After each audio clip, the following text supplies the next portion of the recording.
Aujourd'hui, c'est les miracles,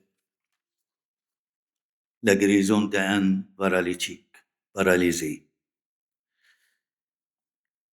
Il y avait quelqu'un qui est paralysé, il y avait 4 amis avec lui, et le Christ était dans une maison, il y avait beaucoup de monde, la foule, et parmi ces mondes, il y avait les pharisiens et les scribes, et on ne peut pas entrer à cause de la foule qui était devant la porte de la maison.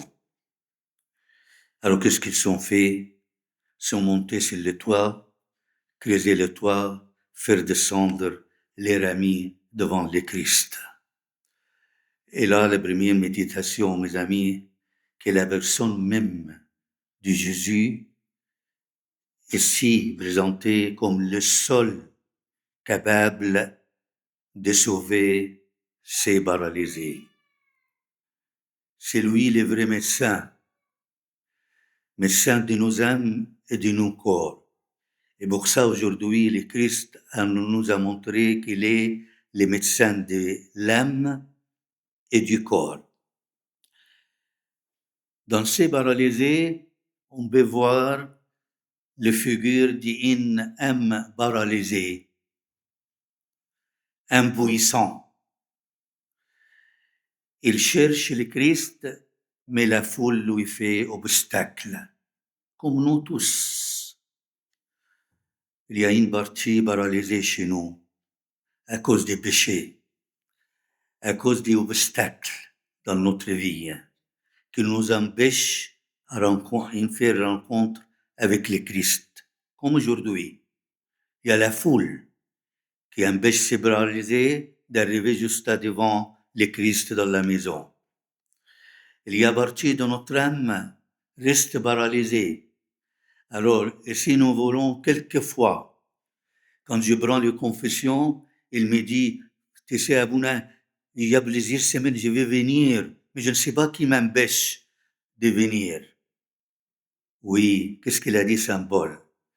Il a dit, je vois dans mes membres une autre loi qui lutte contre la loi de mon entendement et qui me rend captif de la loi des péchés qui est dans mes membres.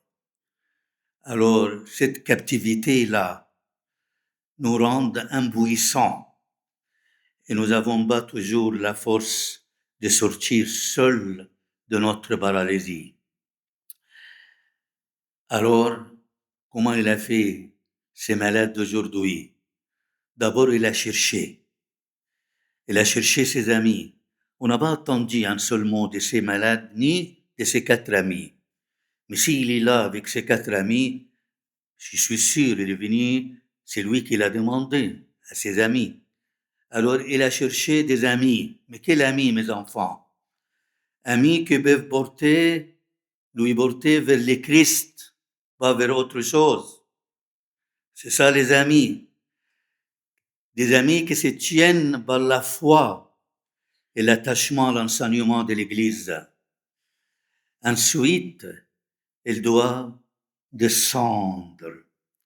On a monté sur le toit, creusé le toit, faire descendre les amis, les paralysés. Il s'abaisse pour être devant le Christ. Et ça, c'est très important. Un impuissant, les paralysés trouvent le Christ. La modestie, être humble, être les dernières, c'est pour trouver le Christ.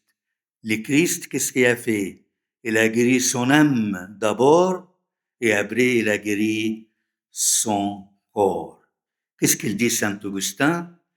Il dit c'est quand il parle des paralysés. Quand il reçoit les pardons qu'il recouvre ses forces. Et pour ça, Saint Augustin, il dit ces paralysés, il avait ses forces parce que ses péchés étaient pardonnés par le Christ. Et parfois, nous ne voyons pas les effets des péchés. Même quelquefois, les péchés deviennent habitude dans notre vie. malheureusement. Alors, qui peut nous libérer? C'est le Christ.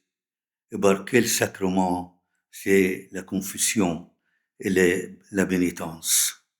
C'est l'expérience libératrice de la confession qui nous rend nos forces de vivre avec le Christ. Alors le Christ voit la foi, il voit la confiance forte du paralysé et de ses 4 amis. Les paralysés qu'il a cherchés, il se dépasse, il insiste, il franchit tous les obstacles, toutes les barrières. Nous devons faire ça. Il n'y a pas d'autre moyen. C'est là qu'on l'appelle la lutte spirituelle. La lutte spirituelle, chercher à être sauvé. La lutte spirituelle, insister. La lutte spirituelle franchit toutes les barrières, tous les obstacles qui m'empêchent à être avec le Christ. Alors, qu'est-ce qu'il a fait le Christ? Il lui dit, homme, tes péchés te sont pardonnés. À l'époque du Christ et avant, les péchés étaient un lien très fort avec la maladie. C'est comme ça. Il croit quand quelqu'un il est malade, parce qu'il a péché, il a coupé les liens avec Dieu, et quelquefois on le considère comme impur même. Et alors quand il lui dit, tes péchés sont pardonnés, c'est une parole d'amour forte. L'amour de Christ, c'est magnifique que dans notre Église, il y a un sacrement, il s'appelle le sacrement de confession de la pénitence. Quand tu confesses tes péchés, le prêtre lit l'absolution, il dit la même chose. Tes péchés te sont pardonnés. Et comme je dis souvent, c'est la parole de Dieu, c'est pas le prêtre. C'est la parole de Dieu en intermédiaire des prêtres qu'il a le droit de ces sacrements. Et pour ça, le Seigneur, quand nous pardonne nos péchés, parce qu'il nous aime, parce que tu es précieux, très précieux aux yeux de Dieu. Il veut te réintroduire dans la vie avec lui. La parole de Jésus claire notre vie. C'est la lumière dans notre vie. Alors, les pharisiens sont là. Ils sont là pourquoi? C'est pas pour se sauver, pas du tout. Parce qu'on lit souvent, quand on parle des pharisiens, il dit, alors les pharisiens allèrent se consulter sur les moyens de surprendre Jésus par ses propres paroles. Ils sont là pour ça. C'est pas pour se sauver. Alors qu'est-ce qu'ils ont dit quand il a pardonné les péchés de ces paralysés? Il dit, qui est celui-ci qui profère, écoute, des blasphèmes? Ils sont là comme des juges, et mauvais juges. Ils sont là pour critiquer l'autre. Et c'est la personne de Christ ce jour-là. Alors pose-toi les questions. Pourquoi tu viens à l'église?